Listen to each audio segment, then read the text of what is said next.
भारत मेरा देश है, हम सब भारतवासी भाई बहन है।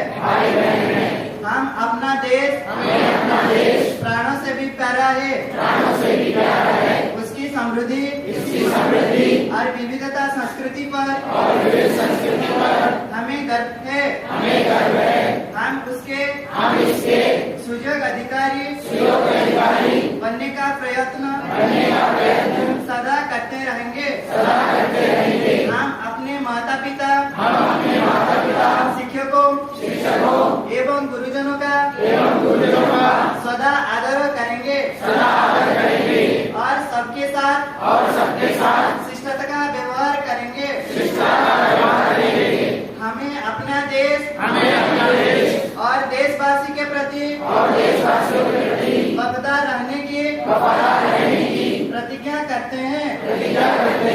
उनकी कल्याण और समृद्धि में ही हमारा सुखी निहित है। जय हिंद।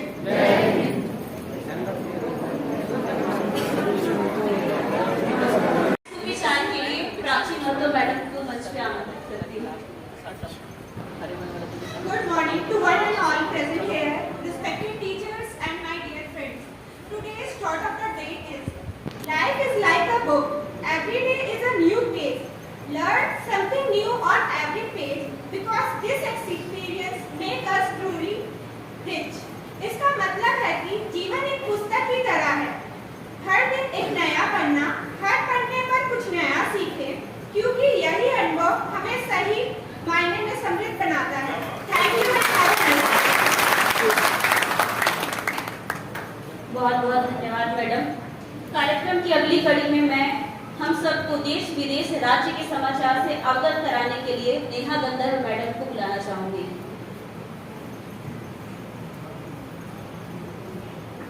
सुप्रभात सभी को। मैं नेहा गंधर्व आप सभी के समक्ष कुछ समाचार लेकर प्रस्तुत हुई हूँ, जो कुछ इस प्रकार है। सर्वप्रथम अंतर्राष्ट्रीय समाचार।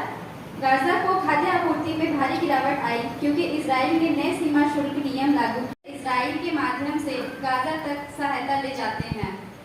2 वर्षों की लड़ाई के बाद यूक्रेन की सेना पूर्व में वोल्गोदार से पीछे हटेगी। वोल्गोदार एक शहर जिसे यूक्रेनो बलों ने बचाने के लिए कड़ा संघर्ष किया। रूसियों के हाथों में गिरने वाला नवीनतम शहरी क्षेत्र है। ऊर्जा व्यापारी एक अल्पज्ञात नियम का उपयोग करके अमेरिकी ब्रेंट तेल की खेपों को पुनः मार्गित करते हैं। 2023 में ब्रेंट बेंचमार्क में अमेरिकी कच्चे तेल को शामिल करने से व्यापारिक चालों की गुंजाइश सीमित हो सकती थी, जो ब्रेंट की कीमतों को विकृत कर सकती है, विश्लेषकों ने उस समय कहा था। इसके बाद आते हैं कुछ नेशनल न्यूज। केंद्र जनजातीय विकास के लिए प्रतिबद्ध विकास को बढ़ावा देने के लिए 83,700 करोड़ की परियोजनाएं। प्रधानमंत्री नरेंद्र मोदी। पश्चिम एशिया में सुरक्षा स्थिति के बढ़ने पर गहरी चिंता। विदेश मंत्रालय भारतीयों को ईरान की अनावश्यक यात्रा से बचाने की सलाह दी गई। फिर उत्तर प्रदेश सरकार IIT धनबाद में दलित छात्र की पूरी फीस वहन करेगी। अब चलते हैं कुछ राज्य समाचार की ओर। अतिथि शिक्षकों को पुलिस ने सड़क में जबरन हटाया। प्रदर्शनकारियों ने लगाया लाठीचार्ज का आरोप। प्रदेशाध्यक्ष बोले महिलाओं को चोट आई। दूसरा, महाकाल मंदिर समेत MP राजस्थान के स्टेशनों को उड़ाने की दी धमकी। हनुमानगढ़ स्टेशन सुपरिटेंडेंट को लेटर लिखा, जिहादियों की मौत का बदला लेंगे। तीसरा, MP में मानसून की विदाई शुरू। ग्वालियर चंबल से निकला जुलाई अगस्त के बाद सितंबर में खूब वर्षा, अक्टूबर में बारिश, सर्दी गर्मी का ट्रेंड। धन्यवाद। बंधु का जन्मदिन है, तो कोई हमें बता दें ताकि हम सब मिलकर उनका जन्मदिन हर्षोल्लास से मना सकें। चॉकलेट खिलाना पड़ेगा, इसलिए कोई नहीं बताएगा। धन्यवाद। कार्यक्रम की अगली कड़ी में विशेष खंड के लिए, जिसमें आज का इतिहास शामिल है, उसके लिए मैं तीर्था मैडम को बुलाना चाहूंगी। सभी को सुप्रभात. Myself Tirtha. So most important event of this day is today is the first day of Navratri in India. So wishing you all happy Navratri. And from the second thing, from 2nd October onwards, 1 week is considered as Swachhata Varam as part of Mahatma Gandhi Jayanti. Let's see how October 3rd is remembered in the history of India and the world. In India, in 1978, October 3rd, first testive baby was born. Subhash Mukhopadhyay was an Indian scientist and a physician from Jharkhand. He created the world's second and India's first in vitro fertilization baby. The girl's name is Kanupriya Agarwal and she was born on 3rd October 1978.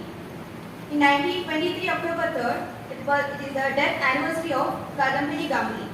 Kadambini Ganguly, along with Anandi Bhai Joshi, was one of the first 2 female physicians from India. She was also the first Indian female to practice Western medicine and the first to attend college in India. Then, let's go to international events. 1932, October 3rd is considered as the Independence Day of Iraq. From the end of First World War, Iraq was considered as part of Ottoman Empire. When the Ottoman rule finally collapsed, British took control of Iraq and named it State of Iraq. On October 3rd, 1932, Iraq was granted its independence by Britain. 1952, the third nuclear test conducted by United Kingdom, and it was called as Operation Hurricane. The United Kingdom turned into the third nation to test atomic weapons after the US and the Soviet Union, and it is called as Hurricane as code name. 1990, Germany reunified after 4 decades of Cold War, and with pressure from German Chancellor Helmut Kohl and Soviet leader Mikhail Gorbachev agreed to unify Germany with NATO. The last one, the first successful launch of a B-2A4 rocket from test stand 7 at Finlay, Germany was happened in 1942, October 3rd. Thank you.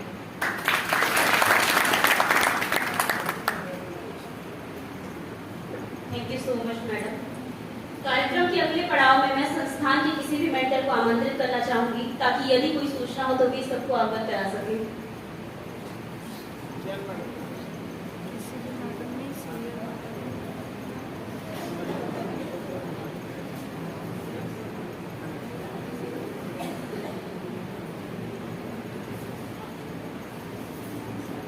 बोल रहे सब उल्टा पुल्टा करा.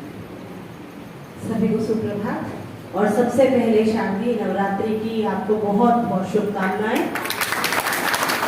आप सब स्वस्थ. पल पल बढ़ती एक उलझन है, जीवन के चौराहे पर खड़े सोच रहे कि एक बचपन है. मन ही मन सोच रहे आखिर क्या पाना है, लाखों राह है सामने किस ओर कदम बढ़ाना है. जो दे दे मुझे सारी खुशियां, ऐसा कौन खजाना है. इसी दौड़ में फंसे हुए हैं, इसी दौड़ में लगे हुए हैं. भूल गए हैं सब कुछ अब तो, भूले उसको जो हमें पाना है. सरल जीवन हमें पसंद, ना दिखावा हमने जाना है, और आप जैसे सच्चे लोगों के साथ ये जीवन सफल बनाना है. आप सभी का बहुत बहुत धन्यवाद. हो सकता है हमसे कोई त्रुटि हुई हो, उन सब के लिए आप हमें क्षमा कर दें, हम आपसे यही उम्मीद करते हैं. आप सभी का बहुत बहुत धन्यवाद. आप सभी राष्ट्रगीत के लिए खड़े हो जाएं.